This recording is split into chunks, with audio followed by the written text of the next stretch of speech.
തമിഴ്നാട്ടിലൊരാളുണ്ടത്രേ ലോകഭസ്മം കൊണ്ടുള്ള ഒരു ചികിത്സ. ആൾക്ക് മാറിയിട്ടുണ്ടെന്നാ കേൾവി.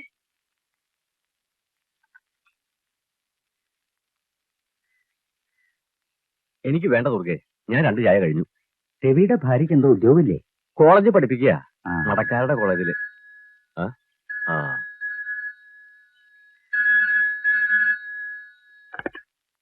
ഹലോ, ആരെ ആരെ?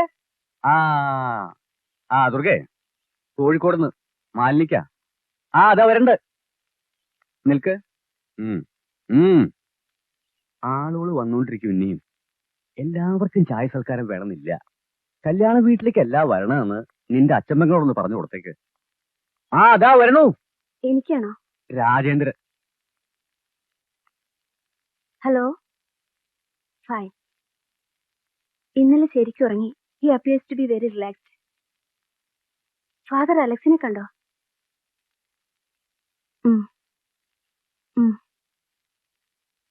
ശരി, വരാം. അവർക്ക് ഈ സിറ്റുവേഷൻ അറിഞ്ഞൂടെ? ശരി. കോളേജിൽ ലീവ് എക്സ്റ്റെൻഡ് ചെയ്യാൻ പ്രയാസമുണ്ട്. നാളെ പോണം. ഉദ്യോഗത്തിന്റെ കാര്യല്ലേ? പോവാ. ശനി ഞായറും വരാലോ. ഇപ്പോഴത്തെ സ്ഥിതി കണ്ട് അപകടസന്ധി പെട്ടെന്ന് ഉണ്ടാവും തോന്നുന്നില്ല. അല്ല, ഒക്കെ ദൈവത്തിന്റെ കയ്യിലാന്ന് വെച്ചോളൂ.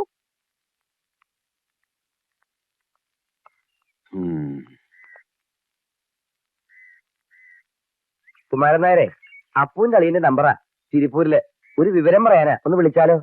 അതെ, ദൂരം വഴിക്ക് വിളിച്ചാൽ അതിൽ കിട്ടില്ല.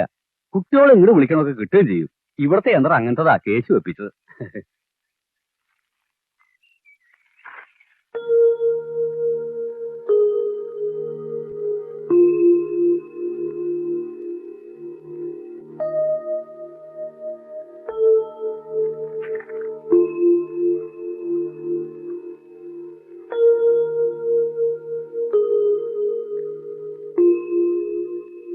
ഫാദർ പറഞ്ഞിട്ടൊന്നും പ്രിൻസിപ്പൾ സമ്മതിക്കുന്നില്ല. അതിനെന്താ? ഇവിടെ ഒറ്റയ്ക്ക്. ഇളനീരാണ്. എഴുത്തിനിക്ക് വേണോ? കൊണ്ടുവരാൻ. വേണ്ട. ദുർഗയെ കണ്ടിട്ടില്ലേ മാലിനി മുമ്പ് വന്നപ്പോ? ഇല്ല, അന്ന് ഞാൻ വന്നപ്പോഴേക്ക് രവീട്ടിനും എഴുത്തിനും പോയിരുന്നു. നോക്കൂ, ഞാൻ ഒരു മെഡിക്കൽ ലീവിന് എഴുതിയാലോ? വേണ്ട, പിരിച്ചുവിടാൻ അവരൊരു കാരണം കാത്തിരിക്കുക. 2 ലക്ഷം 3 ലക്ഷം കൊടുത്ത് ചേരാൻ ആളുകൾ ക്യൂവിലുണ്ടാവും. പോയി ജോയിൻ ചെയ്തോളൂ. സമാധാനമായിട്ട് പൊയ്ക്കോളൂ. ഇവിടെ ഞങ്ങളെല്ലാരും ഇല്ലേ രവീട്ടിനെ നോക്കാൻ?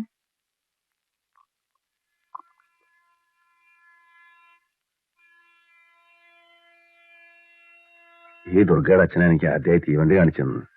നമ്മുടെ ഒരു കസിനായിരുന്നു. മൂപ്പര കഴുത്തിൽ കയറിയെന്ന് ഞാൻ ഒരുപാട് ഉത്സവപ്പറമ്പുകളിലൊക്കെ സവാരി നടത്തിയിട്ടുണ്ട്. He was A very loving character. ഞാനൊന്ന് കുളിച്ചിട്ട് വരാം. ദുർഗ, ഞാനിവിടെ ഇരുന്നോളാം.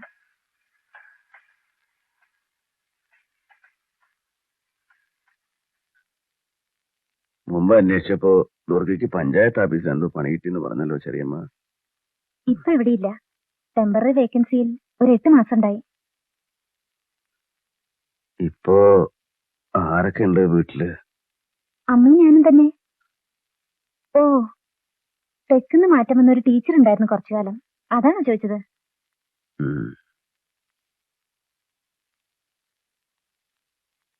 എഴുത്തിനെ ഞാൻ ഇപ്പോഴാ കാണുന്നത്. അമ്മൂട്ടിയുടെ കല്യാണത്തിന് ഉറപ്പായിട്ട് 2 ആളും വരുമെന്ന് എല്ലാരും പറഞ്ഞിരുന്നു. ചെറിയച്ഛൻ നേരിട്ട് വന്ന് ക്ഷണിച്ചു. വരണമെന്ന് നിശ്ചയിച്ചതായിരുന്നു. എന്തോ പെട്ടെന്നൊരു തിരക്ക്. എവിടേക്കോ പോവേണ്ടി വന്നു. ഡൽഹിയില്. പിന്നെ വിവരം അറിഞ്ഞു.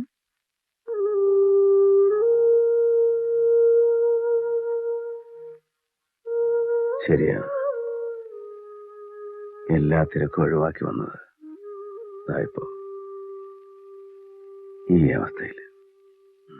ഈ ബസ് 7:30 എന്ന് പറഞ്ഞാൽ 7:30. ഇത് മാത്രം കൃത്യമായിട്ട് ഓടണത്. ഞാൻ പോവാണ്. മോളിൽ ചെറിയമ്മയോ ദുർഗയോ ആരെങ്കിലും ഒരാൾ എപ്പോഴും വേണം.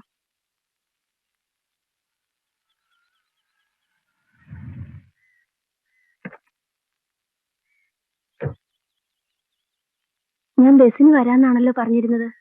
വണ്ടി അയക്കേണ്ടിയിരുന്നില്ല. ഞാൻ ഇതില് പോവാം.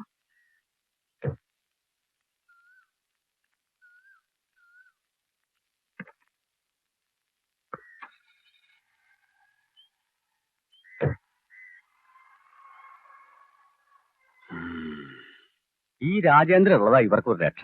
പണമുണ്ട്, സ്വാധീനമുണ്ട്. രവിയേട്ടന്റെ കല്യാണത്തിനും ഇയാളായിരുന്നു അത്ര ആദ്യവസാനം. ഏടത്തിയമ്മയുടെ ക്ലാസ്മേറ്റാ. ഇതൊക്കെ നിനക്കെങ്ങനെ അറിയണേ? കല്യാണം കഴിഞ്ഞ കാലത്ത് കേട്ട വിവര. ലീവിന്റെ കാര്യം മാലിന്യ പറഞ്ഞപ്പോ പൊക്കോളാം ഞാനും പറഞ്ഞു. പക്ഷെ പോകുന്നു ഞാൻ വിചാരിക്കണ്ടായില്ല. അവൻ ഇങ്ങനെ കിടക്കുമ്പോ നമ്മുടെ കുട്ടികളാണെങ്കിൽ പോവോ? ഉദ്യോഗം പോയാ പോട്ടേന്ന് വെക്കും, അല്ലാണ്ടതാ. രവിയേട്ടന് വല്ലതും പറ്റിയ അവർക്ക് കഴിഞ്ഞുകൂടണ്ടേ? ഇതുവരെ മനസ്സ് മാറാത്ത അച്ഛനും അമ്മയും ഇനി സഹായിക്കുന്ന എന്താ ഉറപ്പ്?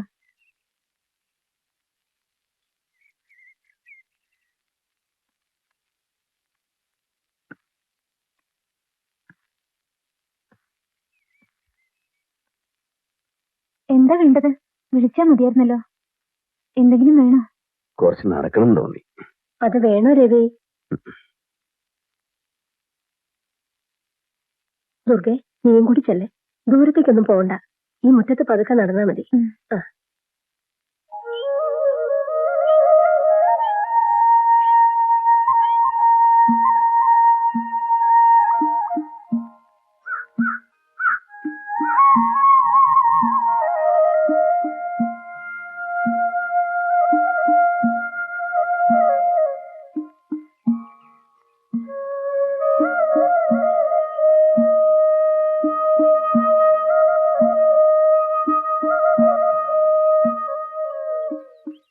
മടങ്ങിക്കോളൂ. കുറച്ചു ദൂരം.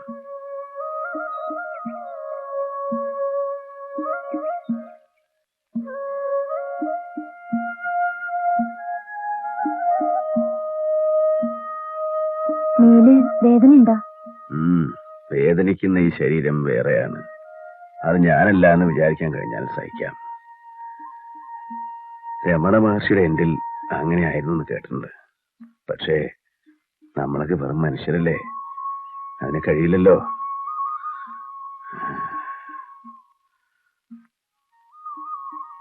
നാടുമാൻ ഇടിമിന്നേറ്റ് മരിച്ചത് ഞാൻ പത്രത്തിലാണ് വായിച്ചത്. ഒരു സെക്കൻഡ് കാത്തിരിപ്പില്ല, ഭയമില്ല. കാറ്റില് വിളക്ക് കിടന്ന പോലെ ഒറ്റ സെക്കൻഡില്. അന്ന് രവിയേട്ടന്റെ MA പരീക്ഷ നടക്കുകയായിരുന്നു. വരണ്ടാന്ന് ഞാനാ എഴുതാൻ പറഞ്ഞത്.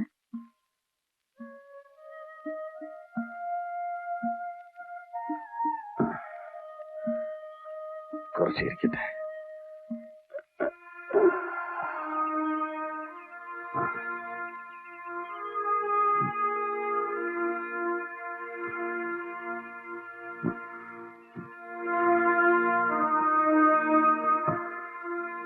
ഇത്തിരി നേരം ചാരി ഇരുന്നോളൂ.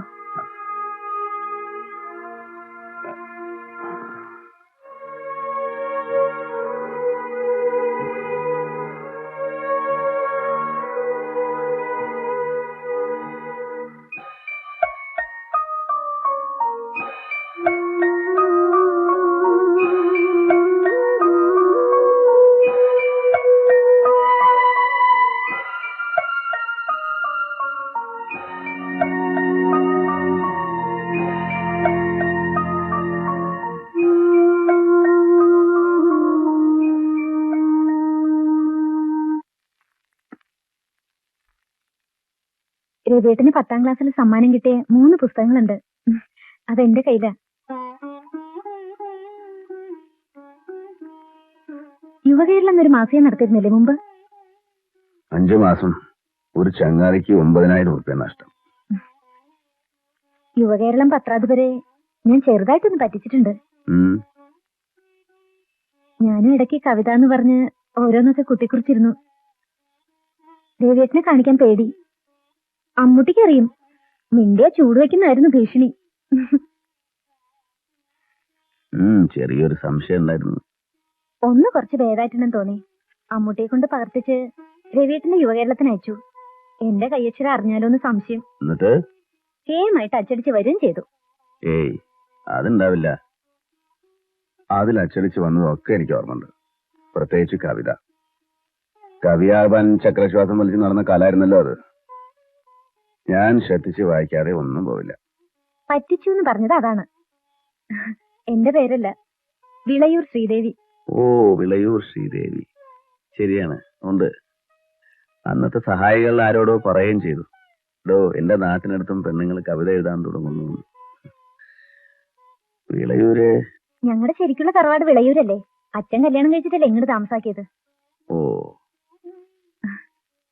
ദുർഗാന്ന് വെച്ചാ ദേവി, ശ്രീദേവി.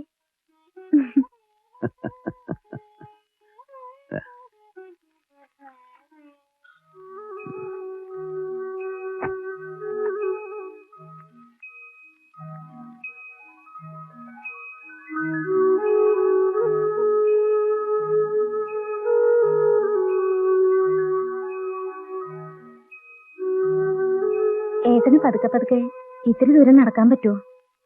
ഇപ്പോഴല്ല, വെയിലാറിയിട്ട്. എവിടേക്ക്? കേറ്റിറക്കൊന്നും ഇല്ലാത്ത വഴിയാണ്. നമ്മുടെ ഇല്ലപ്പറമ്പിന്റെ തൊട്ടുള്ള ശിവന്റെ അമ്പലം. നമുക്കൊന്ന് തൊഴണം. ഒരു പ്രാർത്ഥന കൊണ്ടൊന്നും ദിവസം നീട്ടിക്കിട്ടില്ല കുട്ടി. വയ്യ.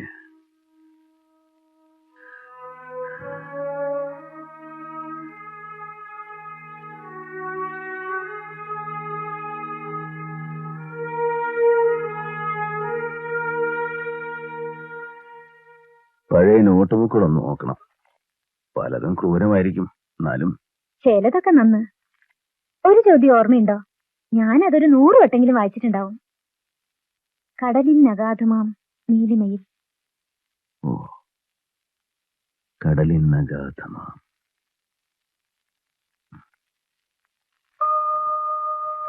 കടലിനഗാധമാം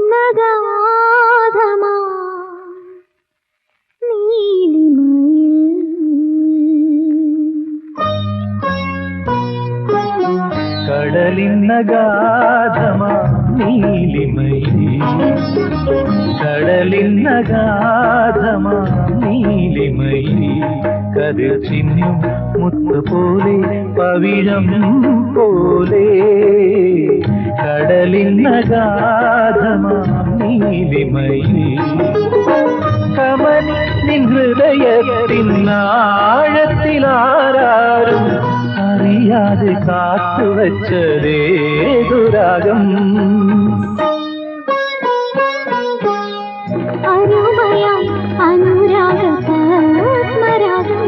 കതിർ ചിന്നും മുത്ത് പോലെ പവിഴം പോലെ കടലിനഗാധമാ നീലിമയിൽ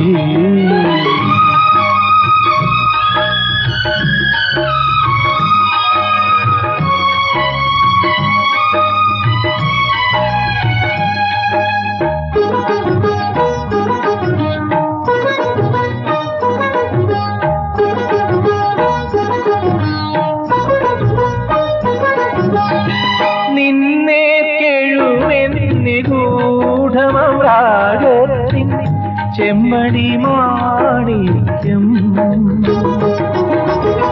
നിന്നെ എഴുമെന്നിഗൂഢമരാഗത്തിൻ ചെമ്മണി മാണിക്യം എന്റെ മനസ്സിനഗാധ ഹൃദയത്തിലുണ്ടിന്നതെടുത്തുകൊള്ളുക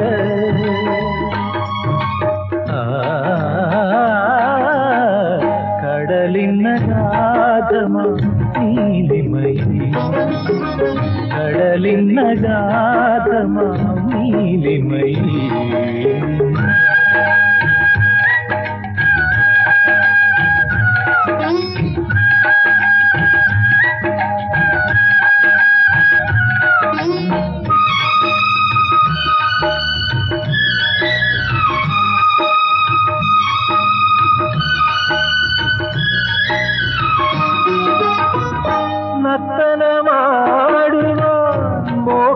മോഹമണെങ്കിലി ഹൃത്തടം വേദിയാക്കൂ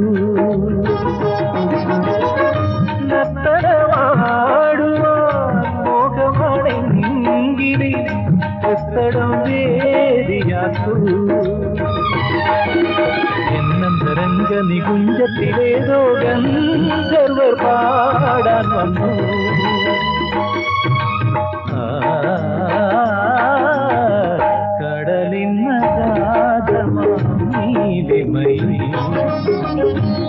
കടലിനഗാധമാ നീലിമയിൽ കതിർ ചിന്നും മുത്ത് പോലെ പവിഴം പോലെ കമനി ഹൃദയത്തിനാഴത്തിലാരും അറിയാതെ കാത്തുവച്ചതേതുരാഗം അനുരാഗം കതിർച്ചിന്നും മുത്തുപോലെ പവിഴം പോലെ കടലിന്നഗാധമാം നീലിമയിൽ കടലിന്നഗാധമാം നീലിമയിൽ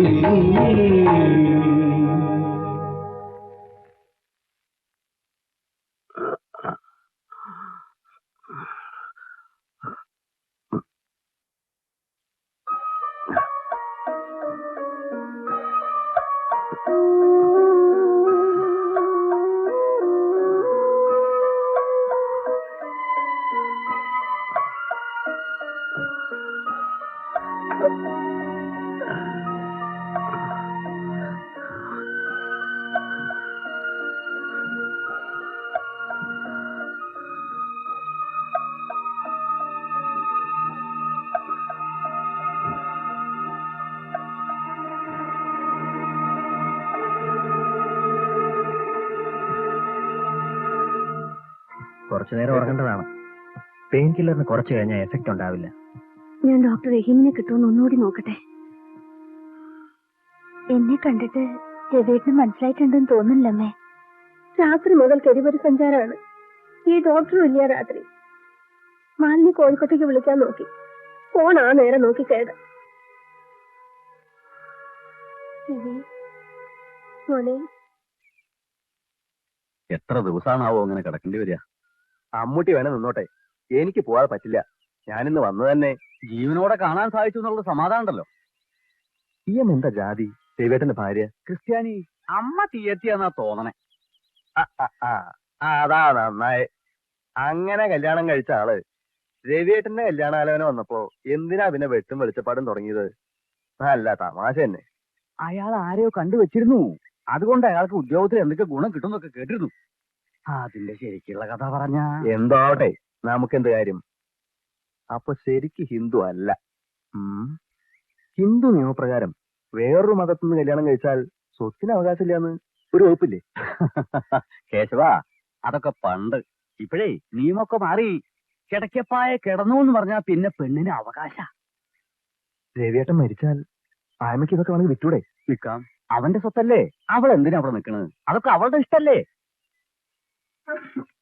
അതെ, എനിക്ക് 2 പെൺകുട്ടികളാ. കാർത്തികടുത്തേക്ക് 3. അമ്മൂട്ടിയും കാർത്തികനെയും സ്വന്തം പെങ്ങന്മാരുടെ സ്ഥാനത്തല്ലേ ഇയാൾക്ക്? അല്ല, നമ്മൾ വിചാരിച്ചിട്ടില്ല. അവർക്ക് അങ്ങോട്ടും രവിയായിട്ടെന്ന് വെച്ച ജീവനാ. അതിമോഹാണ്, ദുരയാണ് എന്ന് വിചാരിക്കണ്ട. അധികം വേദന ഇല്ലാത്ത നേരം നോക്കി രവിയേട്ടനോടൊന്ന് പറയാ, ഒരു വില്ല് എഴുതി വെക്കണമെന്ന്. കുടിയിരിപ്പ് ചെറിയമ്മയ്ക്കും മക്കൾക്കും, പുറംപറമ്പ് വേണമെങ്കിൽ ആയമ്മയ്ക്ക്. കേട്ടാ ഒരാളും തെറ്റു പറയില്ല. ശേഷു, ഇതിന്റെ ഇടയില് അങ്ങടോ ഇങ്ങടോ എന്ന് അറിയാണ്ട് കിടക്കുമ്പോ എങ്ങനെ ഇതൊക്കെ പറയാ? പിന്നെ മരിച്ചിട്ടാ പറയാ? കൂട്ടുസ്വത്താന്ന് മേനി പറഞ്ഞു നടന്നിരുന്നു ചിലര് എന്റെ കല്യാണാലോചന നടക്കുന്ന കാലത്ത്. വെള്ളം കിട്ടാത്ത പാറക്കണ്ണി 4 ഏക്കറാ എന്റെ ഭാര്യ വീട്ടുകാരെ താവഴിക്കുള്ള വീതെന്ന് പിന്നല്ലേ ഞാൻ അറിയണത്. പിന്നെ ശിവായി ഗോന്തുണ്ണിയാരെ മോന് കോലോത്തുന്നല്ലേ ആലോചന വരിക?